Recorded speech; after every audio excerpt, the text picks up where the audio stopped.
Hello, people. I just got done with the last interview of the season for me, which was my IIM Nagpur interview. And the interview ended like half an hour ago.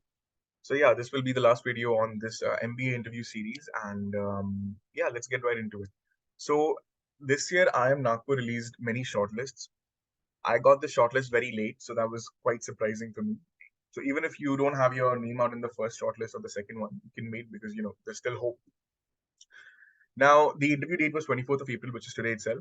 And I got the mail about a couple of days back, about 3, 4 days back.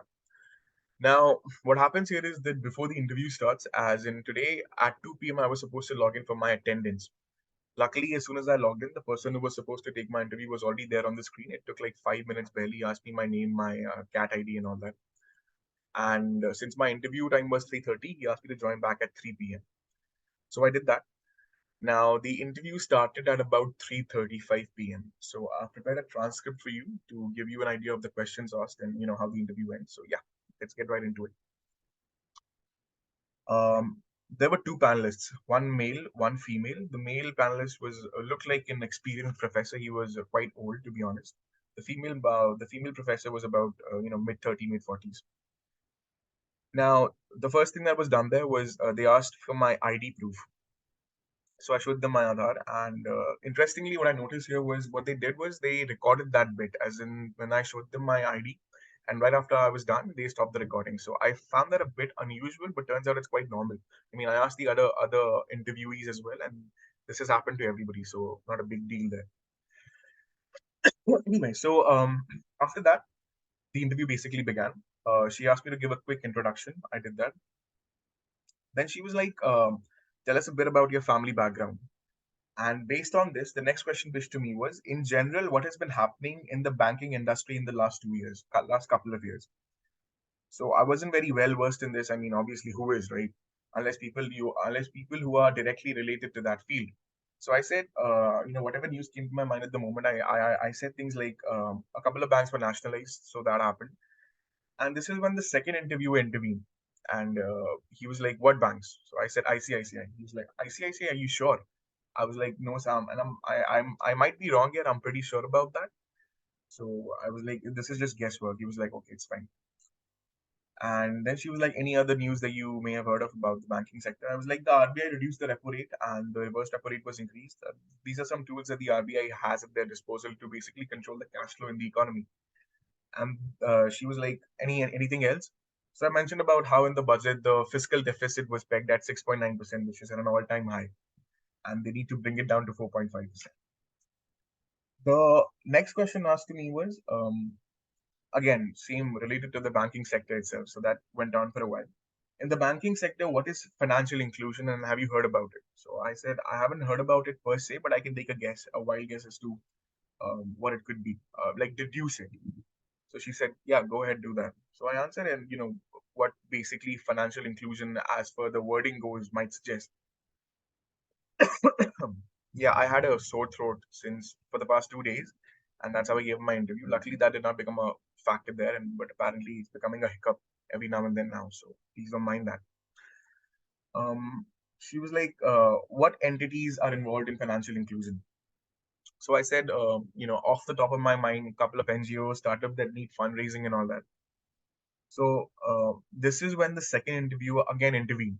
He was like, "No, no, but all the NGOs and startups, they already have their bank accounts." So this was something interesting I noticed because in all the other interviews I've given, nowhere has it happened that the second interviewer kind of intervened, poked so much, so to speak. But, it's all cool. Um, so I said NGOs and startups, and he was okay with that. Then the next question asked to me was, "Ma'am asked me, did you do agricultural economics?" So I said, "I did not have that elective." Yeah, that's my cat Brownie, by the way, and she's about to take off. She did. So that happened. Please don't mind her. Anyway,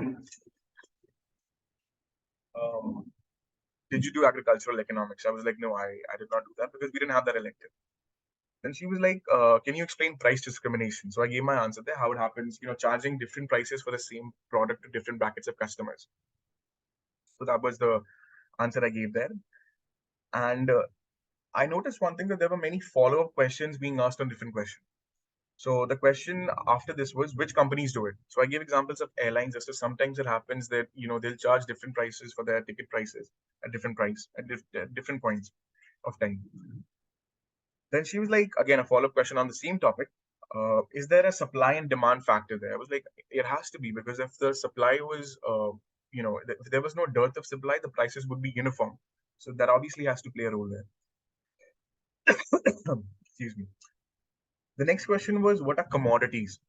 And when does a product become a commodity? So I said, generically speaking, commodities are anything that is up for the consumption of a consumer. She was like, are the shampoos you use a commodity? I was like, I mean, I would say so, yeah.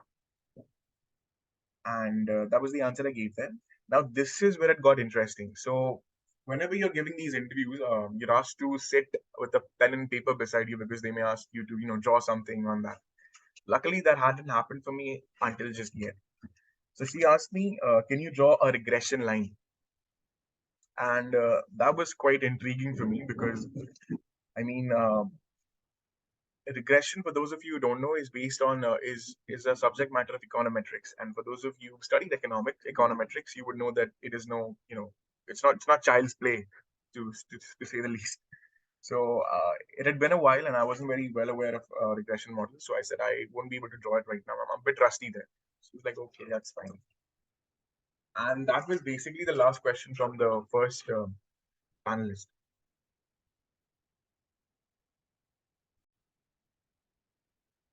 Right. So this is when the second panelist took over, and the first question he asked me was, the first observation that I have had of you is that your scores are depleting, kind of.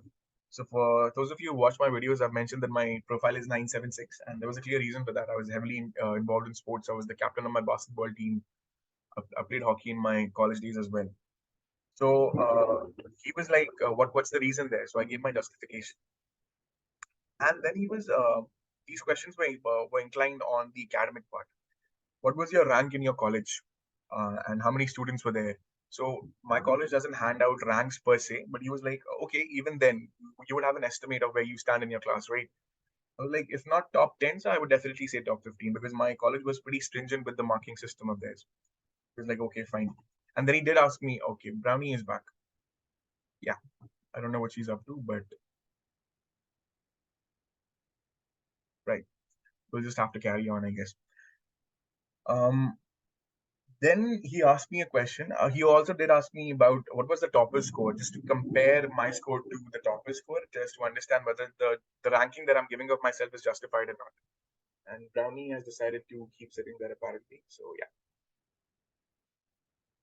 The next question was, have you heard of current account deficit?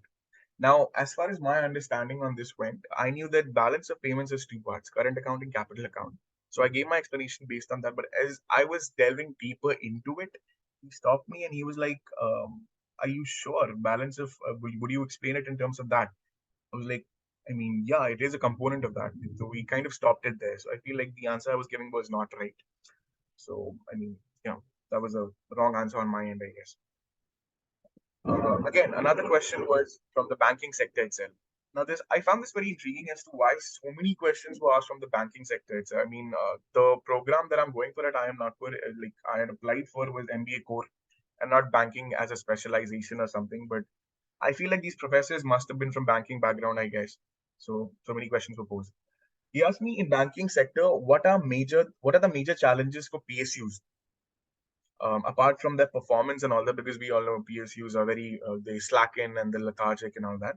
So apart from that, what are the major challenges for PSU? So I said, as far as public sector undertakings go, their work culture needs to be a bit better. And he stopped me right away. He was like, no, this falls under the performance part itself.